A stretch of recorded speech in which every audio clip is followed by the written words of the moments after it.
Ahorita los encontramos primeramente en la Antena Filadelfia, a donde fue un lugar y es un lugar emblemático para cada uno. Mis orígenes vienen del cantón y caserío Quesera abajo y Quesera arriba. Mi vida de cipote, pues crecí entre medio de las balas, entre medio de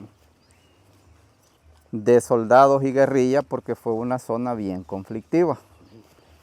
Y comencé a huir en las noches con mi familia porque por ahí por el 84, 85 la guerrilla andaba sacando a niños jóvenes de la edad de 12, 13, 14 años, con tal que diera una altura prudencial ya para empuñar las armas. Amenazaban a la familia y posteriormente pues se los llevaban y los desaparecían, los entrenaban. Unos aparecieron hoy después aquí por el lado de Morazán, San Miguel. En ese aspecto me tocó que huir con mi familia, dormir al monte de la edad, cuando ya tenía de 10 a 14 años. Esa fue varios años de andar huyendo, porque ellos llegaban y los sacaban a uno de la casa y se lo llevaban. Incluso hubieron momentos que no hallábamos qué hacer, para dónde correr, a dónde ir a dormir, porque hubieron momentos que los buscaban hasta en el monte para sacarlos y llevarlos. En ese lugar hubieron 3, 4 cantones donde se llevaron a los jóvenes y solo quedó los 2 cantoncitos que no pudieron llevar gente, los del frente, Farabundo Martín. ¿No pudieron llevar gente? No pudieron llevar gente por motivo de que como que alguien avisaba y se salían de las casas, quedaban las casas solas, donde solo quedaban los ancianitos, ancianos digamos que no podían ser utilizados en el conflicto armado. De allí la persona que ya tenía edad se la llevaban, lógicamente, ¿verdad?, para empuñar las armas. Eso fue un acto de crueldad que cometió el Frente Farabundo Martín. Pero a mí me inspira y me llamaba la atención para ser militar. Quería yo tener una altura, una edad, porque estábamos viendo, y los jóvenes que andábamos huyendo, estábamos viendo la necesidad de que había que defender su territorio, defender su cantón, digamos, su cancha, porque teníamos 2 canchas, al igual que aquí, como pueden ver. Yo me crié en una zona bien bonita, donde habían canchas y allí los reuníamos, y cuando decían ahí vienen, corríamos despavoridamente. ¿Pero no les disparaban? No los disparaban porque ellos llegaban a querer llevarlos. Llegaban personal de ellos a la escuela a poner su doctrina guerrillera, a exponer y por qué lo hacían. Entonces, y a nosotros nuestros padres los aconsejaban que si eran personas no conocidas, que mejor vámonos, porque no era conveniente. Entonces se puso Tocho, discúlpame que te diga así, se puso bien crítico en la vida de los jóvenes, principalmente en los cantones. En los cantones se puso terrible. Ahí iban Ajá, llegaban entonces. Era como el almácigo de ellos. Ajá, eran zonas de que ellos se abastecían, llevaban, recogían jóvenes, jovencitas, y se las llevaban para violarlas. Así, lógicamente. Sí. Ajá, entonces, ellos cometían esos actos de barbarie.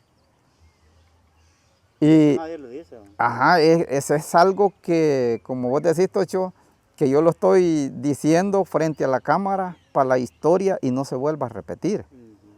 Entonces, porque fueron días, momentos, años terribles. Años terribles, incluso el que no se sometía en esos cantones, por ejemplo, Quesera, Queserita, Peñas Blancas, Los Llanitos, Potrerillo, La Hacienda, La Esperanza, los que... ¿Todos Ajá, son cantones de aquí? cantones de allí de Hilo Vasco, allí para allá. Ujú. Entonces, los que no se sometían aparecían muertos. Les tocaba. Les tocaba, como decimos, pagar con la vida, pagar un precio de sangre, como decimos. Y eso a las familias las amenazaban, que si no se incorporaban a la lucha de ellos, iban a ser matados, asesinados. Entonces, y muchos de los jóvenes de mi edad, de todos esos cantones, las cuales nosotros jugamos chibola, trompos, los reuníamos de los cantoncitos y así íbamos en unas plazas a jugar, ¿verdad? Optaban, no, yo me voy a ir porque ya llegaron a amenazar a mi papá, que si no me voy con ellos, Nos dan a todos. ajá, van a llegar y van a masacrar a las familias enteras. Bien terrible. Entonces, nosotros escuchábamos a otros amigos decir aquello, pero con lágrimas en los ojos. Óyeme bien, Tocho, contar que tengo que irme porque están amenazando a mi familia y tengo que hacerlo. O sea, era como agonía. Ajá. De sentir de que les podía pasar eso. Pasar aquello, porque estas familias no tenían para dónde irse. No tenían para dónde irse. Entonces los jovencitos de 13, 14 años, ya cuando yo llegué a tener esa edad, cuando los reuníamos, llorando, contando que tengo que irme. Ya llegaron a mi casa, anoche llegaron y yo tengo que irme con ellos porque mi papá está criando más hijos pequeños. Bien complicado, bien terrible. Cuando yo tuve la mayoría de edad, incluso te voy a contar algo, Tocho, que esto se ha quedado pegado en mi cabeza. Como que ayer fue. Ajá, como que ayer fue. Cuando yo tenía 13 años, llegaron a la escuela de Quesera, los del Frente Farabundo Martín, Ujú. y enfrente de nosotros, del aula, adentro del aula, y esto te lo digo por si están oyendo los jóvenes y creen todavía en el frente. Óyeme bien, llegan 6 individuos del frente, manchan la escuela con las FMLN, las letras FPL, y llegan por una profesora.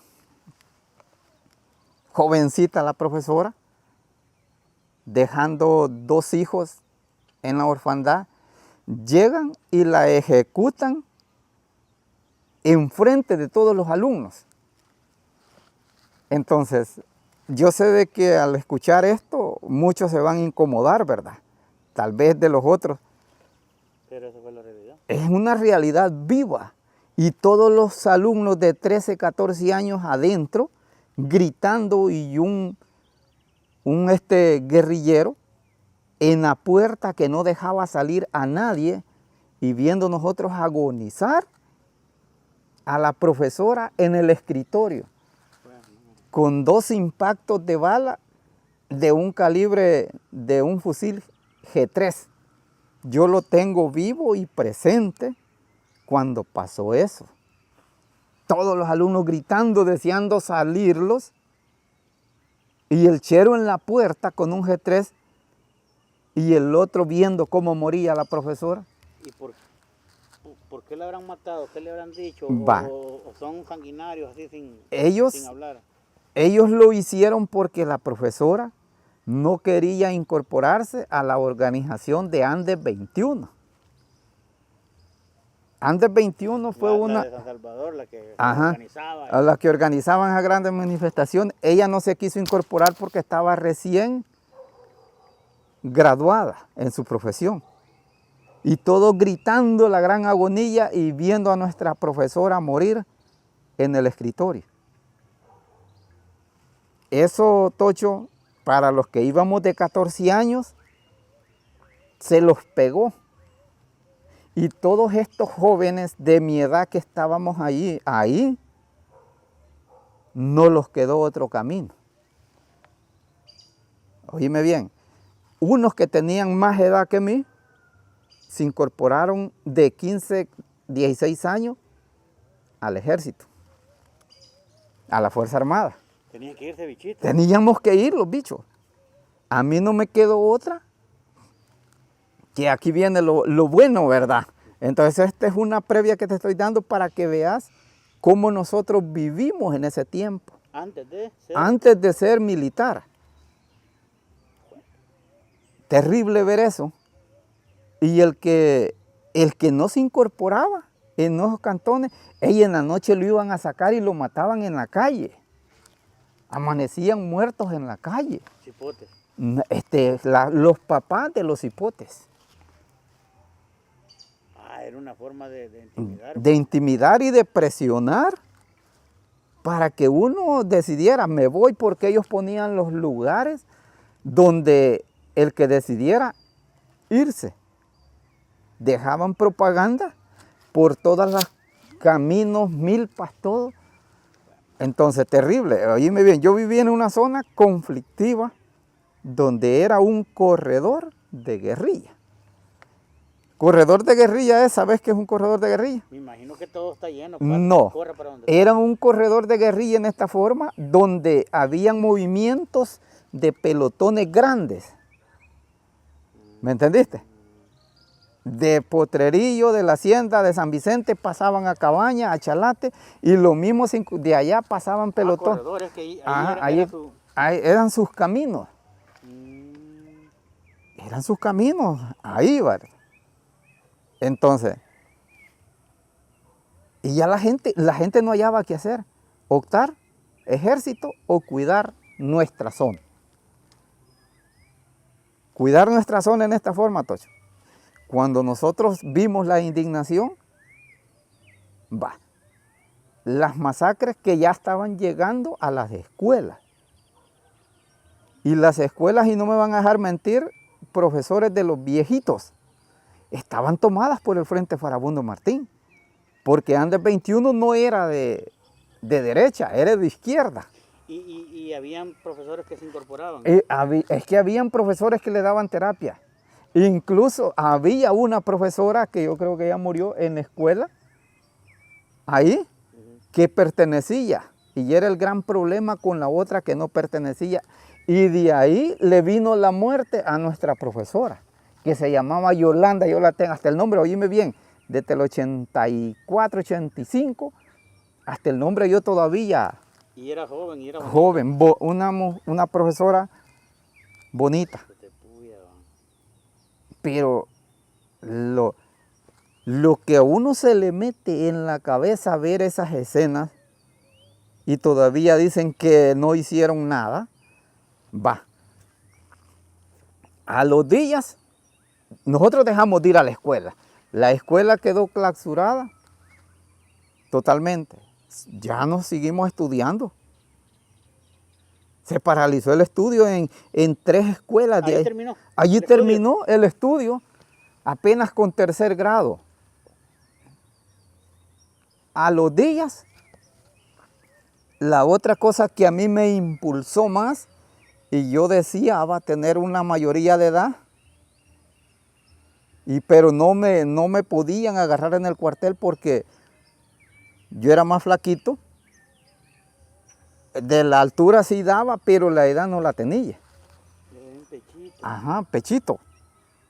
Pero más bien era ágil en todo, sobresalía en el fútbol. Yo era delantero de ahí del cantón y era de aquellos que desde que entraba a la cancha revoloteaba el balón. Entonces, a los meses asesinan 2 tíos. Oíme bien. Ellos trabajaban en caminos, los chapeadores de calle, camineros les decíamos nosotros, que ellas andaban arreglando las carreteras que no se llenaran de monte de Hilo Vasco a San Isidro. ¿Y como los que andan ahorita del Fovial? Así merito, vaya, así merito, Tocho. En la Puertona, Santa Lucía, ellos venían a trabajar el puño de trabajadores, gente campesina. El camión lleno, donde ellos venían, ametrallan al camión De los trabajadores. de los trabajadores